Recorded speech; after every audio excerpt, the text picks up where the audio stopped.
नमस्कार। कई सालों से एक आम धारणा है कि भारत एक कृषि प्रधान देश है। आज़ादी के पहले और उसके बाद की परिस्थितियां लगातार बदलती रही, लेकिन आज भी जन सामान्य यही मानता है कि भारतीय अर्थव्यवस्था कृषि पर आधारित है। इसमें आंशिक सच्चाई है। भारतीय जनसंख्या का लगभग 55% भाग कृषि और उससे जुड़े हुए कार्यों पर निर्भर है। लेकिन जब हम आमदनी की बात करें, जब हम सकल घरेलू उत्पाद की बात करें, तो भारत की जीडीपी यानी सकल घरेलू उत्पाद में मात्र 15% हिस्सा कृषि और उससे जुड़े हुए कार्यों का है। कुल 55% जनसंख्या कृषि में लगी हुई है, लेकिन आमदनी के हिसाब से, कमाई के हिसाब से उनका हिस्सा सिर्फ 15% है। ये हिस्सा आज़ादी के बाद से लगातार कम होता गया। लोगों ने खेती को छोड़कर व्यवसाय और सेवा क्षेत्र की ओर, औद्योगिक क्षेत्र की ओर पलायन किया।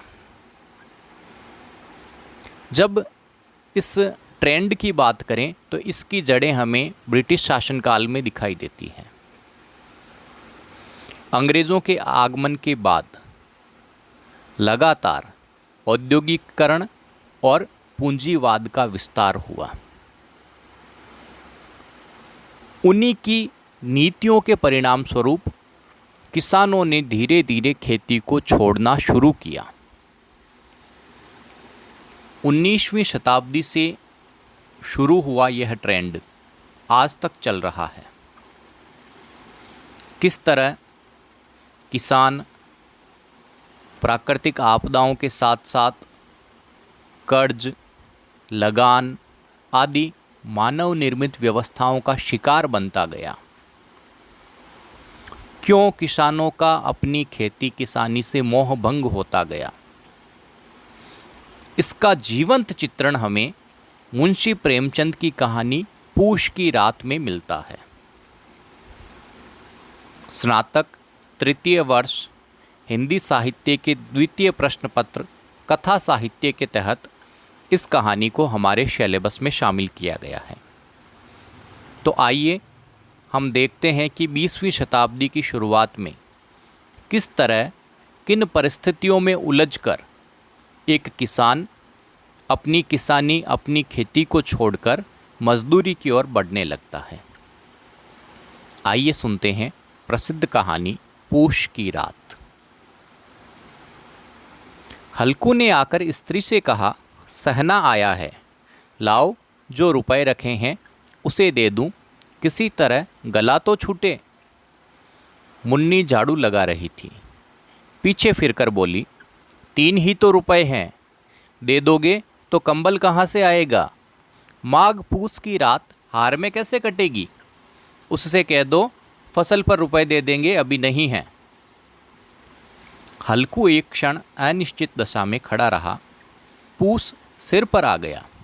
कंबल के बिना हार में रात को वह किसी तरह नहीं सो सकता, मगर सहना मानेगा नहीं। गुड़कियाँ जमाएगा, गालियाँ देगा, बला से झाड़ों मरेंगे, बला तो सिर से टलेगी। यह सोचता हुआ वह अपना भारी भरकम डील लिए हुए, जो कि उसके नाम को झूठा सिद्ध कर रहा था, स्त्री के समीप आ गया और खुशामद करके बोला, ला दे दे, गला तो छूटे, कंबल के लिए कोई दूसरा उपाय सोचूंगा। मुन्नी उसके पास से दूर हट गई और आंखें तरेरती हुई बोली, कर चुके दूसरा उपाय, जरा सुनूं तो, कौन उपाय करोगे? कोई खैरात दे देगा कंबल? न जाने कितनी बाकी है जो किसी तरह चुकने ही नहीं आती। मैं कहती हूँ तुम क्यों नहीं खेती छोड़ देते? मर मर कर काम करो, उपज हो तो बाकी दे दो, चलो छुट्टी हुई। बाकी चुकाने के लिए ही तो हमारा जन्म हुआ है। पेट के लिए मजूरी करो, ऐसी खेती से बाज आए मैं रुपए नहीं दूंगी। हल्कू उदास होकर बोला, तो क्या गाली खाऊं? मुन्नी ने तड़प कर कहा, गाली क्यों देगा? क्या उसका राज है? मगर ये कहने के साथ ही उसकी तनी हुई भौहें ढीली पड़ गई। हल्कू के उस वाक्य में जो कठोर सत्य था वह मानो एक भीषण जंतु की भांति उसे घूर रहा था। उसने जाकर आले पर से रुपए निकाले और लाकर हल्कू के हाथ पर रख दिए। फिर बोली, तुम छोड़ दो अब की से खेती। मजूरी में सुख से एक रोटी तो खाने को मिलेगी, किसी की धौंस तो नहीं सहोगे। अच्छी खेती है, मजूरी करके लाओ, वह भी उसी में झोंक दो, उस पर से ये धौंस। हल्कू ने रुपए लिए और इस तरह बाहर चला मानो अपना हृदय निकाल कर देने जा रहा हो। उसने मजूरी से एक एक पैसा काट काट कर 3 रुपए कंबल के जमा किए थे, वह आज निकाले जा रहे थे। एक एक पग के साथ उसका मस्तक अपनी दीनता के भार से दबा जा रहा था। कहानी का अगला दृश्य। पूस की अंधेरी रात। आकाश पर तारे भी ठिठुरते हुए मालूम होते थे। हल्कू अपने खेत के किनारे ऊख के पत्तों की एक छतरी के नीचे बांस के खटोले पर अपनी पुरानी गाढ़े की चादर ओढ़े पड़ा कांप रहा था। खाट के नीचे उसका संगी कुत्ता जबरा पेट में मुंह डाले सर्दी से कूं कूं कर रहा था। दोनों में से एक को भी नींद नहीं आ रही थी।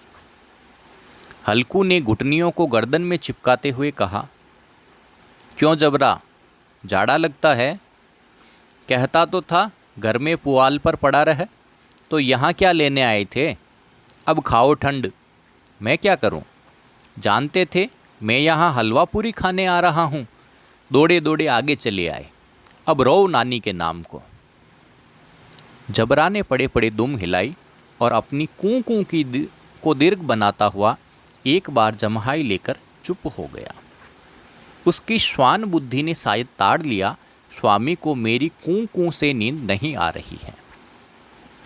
हल्कू ने हाथ निकालकर जबरा की ठंडी पीठ पर सहलाते हुए कहा, कल से मत आना मेरे साथ, नहीं तो ठंडे हो जाओगे। ये पछुआ न जाने कहाँ से बर्फ़ लिए आ रही है। उठूं, फिर एक चिलम भरूं, किसी तरह रात तो कटे। 8 चिलम तो पी चुका। यह है खेती का मज़ा। और एक एक बागवान ऐसे ऐसे पड़े हैं जिनके पास झाड़ा जाए तो गर्मी से घबराकर भागने लगे। मोटे मोटे गद्दे, लिहाफ, कंबल। मजाल है जाड़े का गुजर हो जाए। तकदीर की खूबी है, मजूरी हम करें, मज़ा दूसरे लूटें।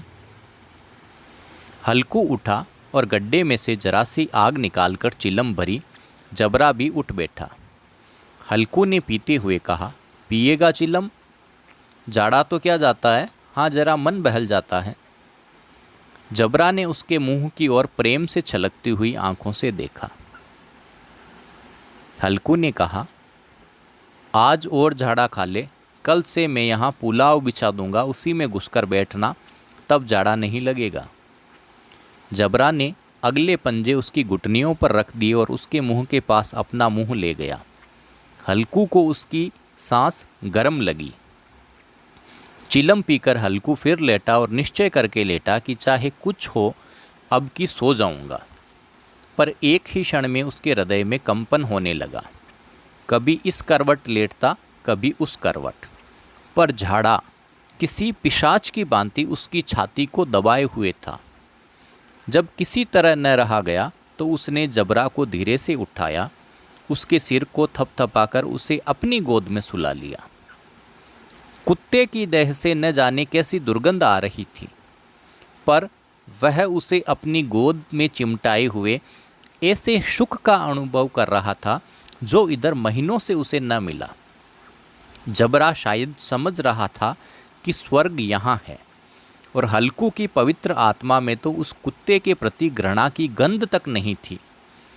अपने किसी अभिन्न मित्र या भाई को भी वह इतनी तत्परता से ही गले लगाता। वह अपनी दीनता से आहत नहीं था जिसने आज उसे इस दशा में पहुंचा दिया। नहीं, इस अनोखी मैत्री ने जैसे उसकी आत्मा के सब द्वार खोल दिए थे और उसका एक एक अणु प्रकाश से चमक रहा था। कहानी का अगला और अंतिम भाग आगामी वीडियो में।